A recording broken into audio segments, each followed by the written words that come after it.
आदरणीय प्रधानाचार्य, उप प्रधानाचार्य, सभी शिक्षकगण एवं प्रिय सभी कला साधकों को मेरा सुप्रभात। आज सभी चतुर्थ वर्ष की छात्राएं आप सभी के सामने एक लघु नाटिका लेकर आए हैं जिसका शीर्षक नारी उत्पीड़न है। इस नाटिका में दिखाया गया है कि समाज में किस प्रकार नारियों को प्रताड़ित किया जाता है। इस लघु नाटिका में कुछ हिंसक और समाज को ठेस पहुंचाने वाले दृश्य हैं। इस नाटक को केवल समाज में जागरूकता के लिए आपके सामने प्रस्तुत किया जा रहा है। तो समय को व्यर्थ ना करते हुए आइए हम इस प्रस्तुति की ओर आगे बढ़ते हैं। एक दिन प्रोमिला अपने घर से कॉलेज के लिए निकलती है। रास्ते में उसका बैचमेट उसे कॉलेज जाते हुए देखता है। वह प्रोमिला को पसंद करता था और एक दिन वह उससे अपनी दिल की बात कहना चाहता था, लेकिन प्रोमिला अपने भविष्य को लेकर सीरियस थी, जिससे वह उसको ठुकरा देती है और उस रास्ते से चली जाती है। सुहास अपने दिल में बदले की आग लिए वहां से चला जाता है। कुछ समय बाद जब प्रोमिला कॉलेज जा रही होती है, तब सुहास उस पर एसिड अटैक कर देता है और वह दर्द से कराहने लगती है।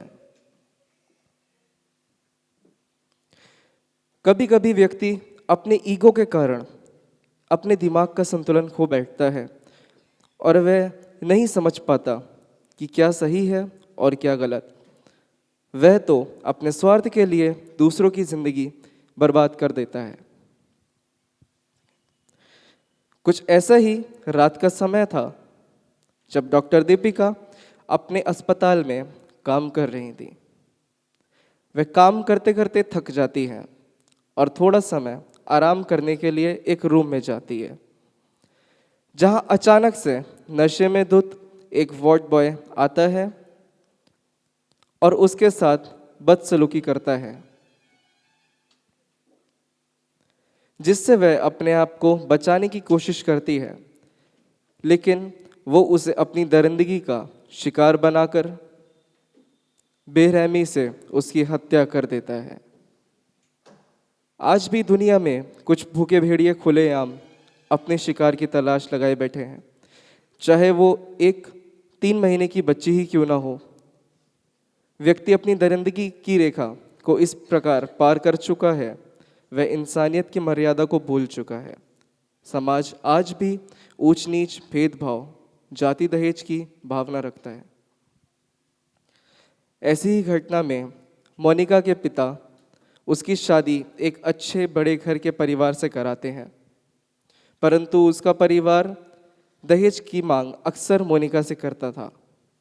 एक दिन जब मोनिका अपनी सास और ननद के लिए चाय बनाकर लाती है,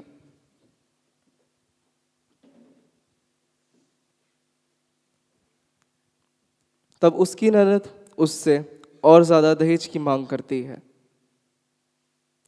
उसकी सास उसे चाय से जला देती है। कुछ समय बाद अक्षय को ऑफिस से अब्रॉड में काम करने के लिए कॉल आता है। फिर वह अपनी मां से विदा लेकर चला जाता है। कुछ महीनों तक लंदन में रहते हुए अक्षय को प्रीति नाम की लड़की से प्यार हो जाता है और वह उसके साथ वहीं सेटल हो जाता है।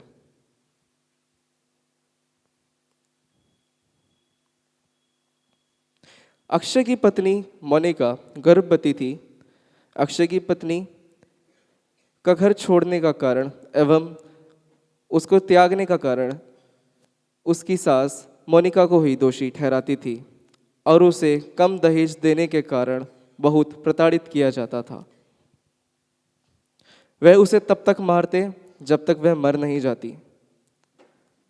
बच्चे की जिंदगी के लिए गुहार लगाती, परंतु वह उसे मार देते।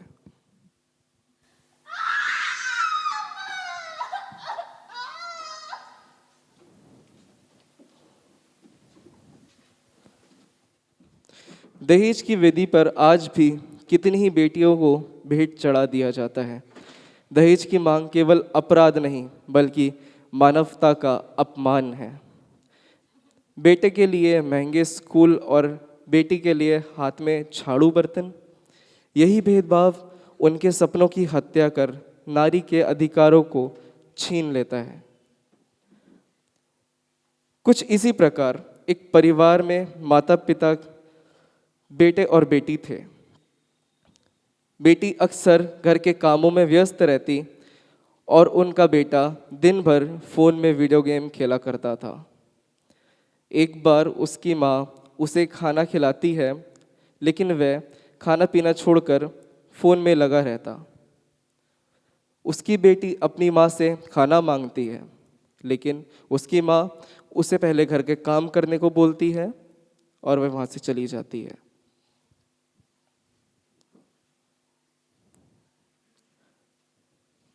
तब उसका पिता अपने बेटे के लिए किताब लेकर आता है, लेकिन उनका बेटा तो गेम ही खेलने में व्यस्त रहता है कि पढ़ाई भूल जाता है। ज्योति किताबों को देखकर बहुत खुश होती है और उन्हें खोलकर पढ़ने लगती है। तब उसका पिता उससे किताबें छीन लेता है। अचानक से उसको हिचकी आती है और वह अपने बेटे से पानी मांगता है, लेकिन उसका बेटा उसे अनदेखा कर देता है। परंतु ज्योति अपने पिता को पानी लाकर पिलाती है और वहां से चली जाती है।